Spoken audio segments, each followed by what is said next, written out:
ಇನ್ನು ಕೇರಳದ ಶಿವನ ದೇಗುಲಕ್ಕೆ ದರ್ಶನ್ ಭೇಟಿ ಕೊಟ್ಟಿದ್ದಾಕೆ? ಪವರ್ನಲ್ಲಿ ಸಂದರ್ಶನ ದರ್ಶನ್ ಭೇಟಿಯ ಬಗ್ಗೆ ಮೆಗಾ ಎಕ್ಸ್ಕ್ಲೂಸಿವ್ ಇದೆ. ದರ್ಶನ್ ದಂಪತಿ ನಡೆಸಿದ್ದು ಶತ್ರು ಸಂಹಾರ ಯಾಗ ಅಲ್ಲ. ದರ್ಶನ್ ವಿಜಯಲಕ್ಷ್ಮಿ ದಾಂಪತ್ಯ ಮತ್ತಷ್ಟು ಗಟ್ಟಿಗೊಳಿಸಲು ಪೂಜೆಯನ್ನು ಮಾಡಿದ್ದಾರೆ. ಕೇರಳದ ಶಿವನ ದೇಗುಲಕ್ಕೆ ದರ್ಶನ್ ಭೇಟಿ ಕೊಟ್ಟಿದ್ದಾರೆ. ಪವರ್ ಟಿವಿಯಲ್ಲಿ ದರ್ಶನ್ ಭೇಟಿಯ ಮೆಗಾ ಎಕ್ಸ್ಕ್ಲೂಸಿವ್ ಇದೆ. ದರ್ಶನ್ ದಂಪತಿ ನಡೆಸಿದ್ದು ಶತ್ರು ಸಂಹಾರ ಯಾಗ ಅಲ್ಲ. ದರ್ಶನ್ ವಿಜಯಲಕ್ಷ್ಮಿ ದಾಂಪತ್ಯ ಮತ್ತಷ್ಟು ಗಟ್ಟಿಯಾಗಲಿಕ್ಕೆ ಪೂಜೆಯನ್ನು ಮಾಡಿದ್ದಾರೆ. ಪವಿತ್ರಳಿಂದ ದರ್ಶನ್ ಶಾಶ್ವತವಾಗಿ ದೂರವಾಗಲೇಬೇಕು ಅಂತ ದೇವರ ಮೊರೆ ಹೋದ್ರ. ಪವಿತ್ರ ಗೌಡಳಿಂದ ಜೈಲುವಾಸ ಅನುಭವಿಸಿದ್ದ ದರ್ಶನ್ ಹೀಗಾಗಿ ಕುಟುಂಬ ಸಮೇತ ತೆರಳಿ ಶಿವನಿಗೆ ವಿಶೇಷ ಪೂಜೆಯನ್ನು ಸಲ್ಲಿಕೆ ಮಾಡಿದ್ದಾರೆ.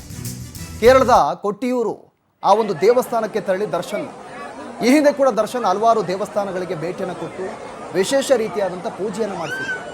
ಪವಿತ್ರ ಗೌಡಳಿಂದ ದರ್ಶನ್ ಜೈಲಿಗೆ ಹೋದ್ರಲ್ಲ, ಹೀಗಾಗಿ ಶಾಶ್ವತವಾಗಿ ಪವಿತ್ರ ಗೌಡಳಿಂದ ದರ್ಶನ್ ಆಗಬೇಕು ಅನ್ನೋ ಒಂದು ಉದ್ದೇಶದಿಂದ ವಿಜಯಲಕ್ಷ್ಮಿ ದರ್ಶನ್ ಪತ್ನಿ ಈ ರೀತಿಯಾಗಿ ಪೂಜೆಯನ್ನು ಮಾಡಿಸಿದ್ರ ಅನ್ನೋ ಒಂದು ಪ್ರಶ್ನೆ ಕಾಡ್ತಾ ಇದೆ.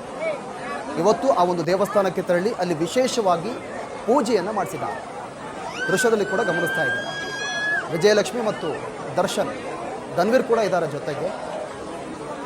ಎಲ್ಲರೂ ಸೇರಿಕೊಂಡು ಅವ್ರ ಕುಟುಂಬ ಸಮೇತರಾಗಿ ಹೋಗಿ ದೇವರಿಗೆ ವಿಶೇಷ ಪೂಜೆಯನ್ನು ಸಲ್ಲಿಸಿದ್ದಾರೆ. ಈ ಒಂದು ದೇವಸ್ಥಾನ ವಿಶೇಷವಾಗಿರುವಂಥದ್ದು. 1 ತಿಂಗಳು ಮಾತ್ರ ಈ ದೇವಸ್ಥಾನ ಓಪನ್ ಆಗಿರುತ್ತೆ. 1 ವರ್ಷದಲ್ಲಿ ಇಂತಿಷ್ಟು ಸಮಯ ಅಂತ ಇರುತ್ತೆ. 1 ತಿಂಗಳಲ್ಲಿ ದೇವರ ದರ್ಶನವನ್ನು ಪಡಲಿಕ್ಕೆ ಅವಕಾಶ ಇರುತ್ತೆ. ಅದಾದ ನಂತರ ಅವಕಾಶ ಇರೋದಿಲ್ಲ. ಹೀಗಾಗಿ ದರ್ಶನ್ ಈ ಒಂದು ಕೊಟ್ಟಿಯೂರು ಕೇರಳದಲ್ಲಿದೆ ಈ ಒಂದು ದೇವಸ್ಥಾನ. ಆ ದೇವಸ್ಥಾನಕ್ಕೆ ಇವತ್ತು ಭೇಟಿ ಕೊಟ್ಟು ವಿಶೇಷವಾಗಿ ಪೂಜೆಯನ್ನು ಸಲ್ಲಿಸಿದ್ದಾರೆ. ಆ ದೇವಸ್ಥಾನಕ್ಕೆ ಭೇಟಿ ಕೊಟ್ಟಿರುವಂಥ ದೃಶ್ಯಗಳನ್ನು ಕೂಡ ಟಿವಿ ಸ್ಕ್ರೀನ್ ಮೇಲೆ ಗಮನಿಸ್ತಾ ಇದ್ದಾರೆ.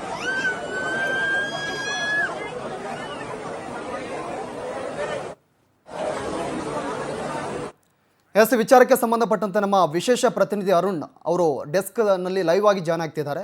ಅರುಣ್, ಇದೀಗ ಈ ಒಂದು ವಿಚಾರಕ್ಕೆ ಸಂಬಂಧಪಟ್ಟಂತೆ ದರ್ಶನ್ ಈ ಹಿಂದೆ ಕೂಡ ಅನೇಕ ದೇವಸ್ಥಾನಗಳಿಗೆ ಭೇಟಿಯನ್ನು ಕೊಟ್ಟಿದ್ದಾರೆ. ಇವತ್ತು ಈ ಒಂದು ದೇವಸ್ಥಾನಕ್ಕೆ ಭೇಟಿ ಕೊಟ್ಟಿರೋದು ಇದು ತುಂಬ ಮಹತ್ವ ಇದೆ. ಈ ಒಂದು ದೇವಸ್ಥಾನಕ್ಕೆ ಅನ್ನೋ ಮಾಹಿತಿ ಇದೆ. ಸೊ ಏನೆಲ್ಲ ಅಪ್ಡೇಟ್ಸ್ ಇದೆ ಅಂತ? ಪ್ರಮುಖವಾಗಿ ಶರತ್, ನಿಜ, ಇತ್ತೀಚೆಗೆ ದರ್ಶನ್ ದಾಂಪತ್ಯ ಮತ್ತೆ ಸರಿ ಹೋಗ್ತಾ ಇತ್ತು. ಆದರೆ ಕಳೆದ ಬಾರಿ ಅವರು ನ್ಯಾಯಾಲಯಕ್ಕೆ ಭೇಟಿ ಕೊಟ್ಟಂಥ ಸಂದರ್ಭದಲ್ಲಿ, ಕೋರ್ಟ್ಗೆ ಭೇಟಿ ಕೊಟ್ಟಂಥ ಸಂದರ್ಭದಲ್ಲಿ ಇಬ್ಬರು ಕೂಡ ಒಂದೇ ಲಿಫ್ಟಲ್ಲಿ ಹೋಗಬೇಕಾದ್ರೆ ಪವಿತ್ರ ಮತ್ತು ದರ್ಶನ್ ಮತ್ತೆ ಒಂದಾಗುವಂಥ ಸಂಕೇತಗಳು ಸಿಕ್ಕಿದ್ವು. ಇಬ್ಬರು ಫೋನ್ ಎಕ್ಸ್ಚೇಂಜ್ ಮಾಡ್ಕೊಂಡಿದ್ರು ಅಂತೆಲ್ಲ ಸುದ್ದಿಗಳಿತ್ತಲ್ಲ.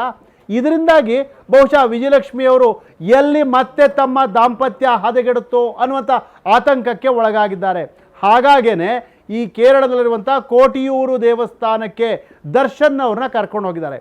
ಈ ಕೋಟಿಯೂರು ದೇವಸ್ಥಾನದ ವಿಶೇಷ ಏನಪ್ಪ ಅಂತಂದರೆ, ಯಾವ ದಂಪತಿಯ ದಾಂಪತ್ಯದಲ್ಲಿ ಬಿರುಕು ಮೂಡ್ತಾ ಇರುತ್ತೋ, ಯಾವ ದಂಪತಿಯ ಒಂದು ಆ ಪ್ರೀತಿ ಪ್ರೇಮ ಕಡಿಮೆ ಆಗ್ತಾ ಇರುತ್ತೋ, ಯಾವ ದಂಪತಿಯ ನಡುವೆ ಸವತಿಗಳು ಎಂಟ್ರಾಗ್ತಾ ಇರ್ತಾರೋ ಅಂಥವರು ತಮ್ಮ ದಾಂಪತ್ಯ ಗಟ್ಟಿಯಾಗಲಿ ಅಂತ ಹೇಳಿ ಹರಕೆ ಹೊತ್ತು ಈ ದೇವಸ್ಥಾನಕ್ಕೆ ಹೋಗ್ತಾರೆ. ಹಾಗಾಗೇ ವಿಜಯಲಕ್ಷ್ಮಿಯವರು ಕೂಡ ಈ ದೇವಸ್ಥಾನಕ್ಕೆ ದರ್ಶನ್ ಅವ್ರನ್ನ ಕರ್ಕೊಂಡು ಹೋಗ್ಯಾರೆ. ಮಲಯಾಳಂ ಭಾಷೆಯಲ್ಲಿ ಕೋಟಿಯೂರು ಅಂದರೆ ಕೋಟಿ ಅಂತಂದರೆ ಒಟ್ಟಿಗೆ, ಊರು ಸ್ಥಳ ಅಂತ. ಇದು ದಕ್ಷ ಬ್ರಹ್ಮ ಯಾಗವನ್ನು ಮಾಡಿದಂಥ ಸ್ಥಳ. ಅದರಲ್ಲೂ ಕೂಡ ಆ ಯಾಗದಲ್ಲಿ ಸತೀದೇವಿ ದಾಕ್ಷಾಯಿಣಿ ಬಿದ್ದು ತಾನು ಆತ್ಮಹತ್ಯೆ ಮಾಡ್ಕೊಳ್ತಾಳೆ. ನಂತರ ಆ ಕಾರಣಕ್ಕಾಗಿ ವೀರಭದ್ರನ ಜನನವಾಗುತ್ತೆ. ದಕ್ಷ ಬ್ರಹ್ಮನ ತಲೆ ಕಡಿತಾರೆ. ಆಮೇಲೆ ಒಂದು ಆಡಿನ ಒಂದು ಕುತ್ತಿಗೆಯನ್ನು ತೊಗೊಂಬಂದು ದಕ್ಷ ಬ್ರಹ್ಮನಿಗೆ ಜೋಡಿಸಿ ಅವನಿಗೆ ಮುಕ್ತಿ ಕೊಡಲಾಗುತ್ತೆ, ಇತ್ಯಾದಿ ಇತ್ಯಾದಿ ಕತೆ. ಆದರೆ ಈ ಪ್ರದೇಶದಲ್ಲಿ ದಾಕ್ಷಾಯಿಣಿಯ ಬಗ್ಗೆ, ಸತಿಯ ಬಗ್ಗೆ ಶಿವ ಅದೆಂತಹ ಪ್ರೀತಿಯನ್ನು ಇಟ್ಕೊಂಡಿದ್ದ. ಅದೇ ಕಾರಣಕ್ಕೋಸ್ಕರ ಶಿವನನ್ನು ಸೇರಕ್ಕೋಸ್ಕರನೇ ದಾಕ್ಷಾಯಿಣಿ ಮತ್ತೊಂದು ಜನ್ಮವನ್ನೆತ್ತಿ ಪಾರ್ವತಿಯಾಗಿ ಬಂದು ಶಿವನನ್ನು ಸೇರಿದ್ಲು ಅಂತ ಹೇಳಲಾಗುತ್ತೆ. ಹಾಗಾಗೇ ಈ ಪ್ರದೇಶದಲ್ಲಿ ಪ್ರತ್ಯೇಕವಾಗಿರುವಂಥ ಸ್ವಯಂಭೂಲಿಂಗ ಶಿವ ಮತ್ತು ಸತೀದೇವಿಯ ರೂಪದಲ್ಲಿರುವಂಥ ಆ ಒಂದು 2 ಸ್ವರೂಪಗಳಿದೆಯಲ್ಲ, ಈ ಸ್ವರೂಪವನ್ನು ಪೂಜೆ ಸಲ್ಲಿಸಿದರೆ ಅಲ್ಲಿರುವಂಥ ದಕ್ಷನ ಒಂದು ಪ್ರತಿರೂಪವಾದಂಥ ಗಡ್ಡದ ಒಂದು ಪ್ರಸಾದ ರೂಪದಲ್ಲಿ ಕೊಡ್ತಾರೆ. ಅದನ್ನು ತೊಗೊಂಬಂದು ಮನೆಯಲ್ಲಿ ಇಟ್ಕೊಂಡ್ರೆ ದಂಪತಿಯ ನಡುವೆ ಇರುವಂಥ ವೈಮನಸ್ಯ, ಭಿನ್ನಾಭಿಪ್ರಾಯ, ಕಲಹ ಇವೆಲ್ಲ ದೂರ ಆಗುತ್ತೆ ಅನ್ನುವಂಥ ನಂಬಿಕೆ ಕೂಡ ಇದೆ. ಹಾಗಾಗೇ ವಿಜಯಲಕ್ಷ್ಮಿಯವರು ಹರಕೆ ಕಟ್ಕೊಂಡು ದರ್ಶನ್ ಅವ್ರನ್ನ ಅಲ್ಲಿ ಕರ್ಕೊಂಡು ಹೋಗ್ಯಾರೆ. ಇದು ವರ್ಷದಲ್ಲಿ 1 ತಿಂಗಳು ಮಾತ್ರ ತೆರೆದಿರುವಂಥ ದೇವಸ್ಥಾನ. ಅದರಲ್ಲೂ ವರ್ಷಾರಂಭದ ಮೊದಲ ದಿನ ಹಾಗೂ ಆ ಒಂದು ತಿಂಗಳ ಕೊನೆಯ 4 ದಿನ ಸ್ತ್ರೀಯರಿಗೆ ಅಲ್ಲಿ ಪ್ರವೇಶ ಇರೋದಿಲ್ಲ. ಉಳಿದ ದಿನಗಳಲ್ಲಿ ದಂಪತಿ ಅಲ್ಲಿ ಹೋಗಿ ಪೂಜೆ ಸಲ್ಲಿಸುವಂಥ ಒಂದು ವಾಡಿಕೆ ಇದೆ.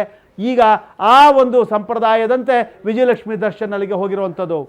ಓಕೆ, ಥ್ಯಾಂಕ್ ಯು ತಮ್ಮೆಲ್ಲ ಮಾಹಿತಿಗೆ.